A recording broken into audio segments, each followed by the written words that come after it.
Astrology simplified में आपका स्वागत है।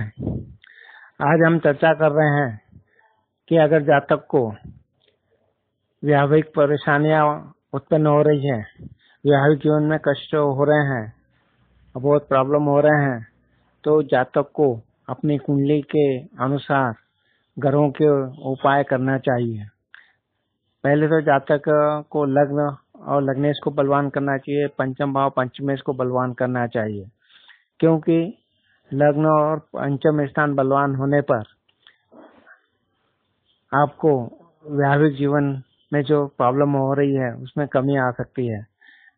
जैसे कि पंचम भाव है, सप्तम भाव का 11th हाउस है, तो इससे भी हमें पंचमेश को बलि करने पर उसे उसके रत्न उपरत्न पहनकर हम उसको बलवान कर सकते हैं। पंचमेश को हम अपना इष्ट देव भी मानते हैं। अगर हमें पंचम भाव में जो राशि है उसके इष्ट के हिसाब से भी हमें देव उपासना करना चाहिए। इसके लिए आप उनके मंत्रों के जाप कर सकते हैं, उनके दान पुण्य कर सकते हैं। इस तरह से आप पंचम भाव को मजबूत कर सकते हैं।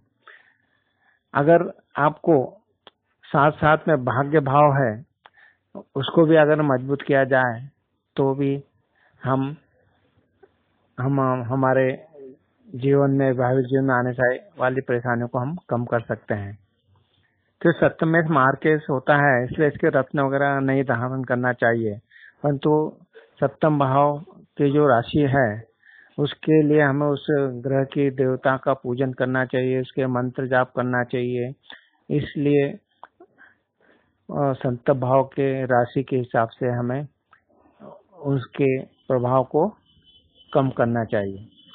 सप्तम भाव में अगर पापी ग्रह हैं, अगर वहां पे है सूर्य, मंगल, राहु, केतु, शनि, इन ग्रहों का प्रभाव हो रहा है, वो जो कि विवाह के लिए हमें प्रॉब्लम क्रिएट कर रहे हैं, हमें विवाह में संबंधित क्लेश उत्पन्न करते हैं, बाधाएं उत्पन्न करते हैं, दोनों में ग्रह क्लेश होता है।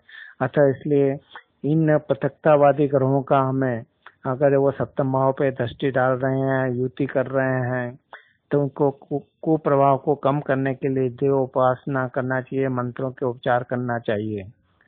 इस तरह आप देख सकते हैं कि हमें जो ग्रह प्रभावित कर रहे हैं सप्तम भाव को, तथा शुक्र भी अगर हमें प्रभावित कर रहा है, कुछ प्रॉब्लम कर रहा है, तो उस ग्रहों का विधि विधान से, मंत्र से, जप से तथा उनकी चीजों के दान करके हम उस स्थिति को थोड़ा कमजोर कर सकते हैं। अर्थात हमारे प्रभाव जो हमें तलाक तक ले जा रहे हैं उसमें हमें कमी महसूस हो सकती है। इस तरह से हमने जाना कि कुंडली में जो ग्रह हमें प्रॉब्लम कर रहे हैं, इसलिए हमें लग्नेश और पंचमेश के रत्न उपरत्न पहन के, अगर वो कमजोर हैं तो उनकी मंत्रों के जाप करके हम उसे ठीक कर सकते हैं। तथा सप्तम भाव में जो ग्रह हमें प्रभावित कर रहे हैं उनके भी हम दान पुण्य मंत्र जाप आदि करके उसके प्रभाव को हम कम कर सकते हैं। धन्यवाद।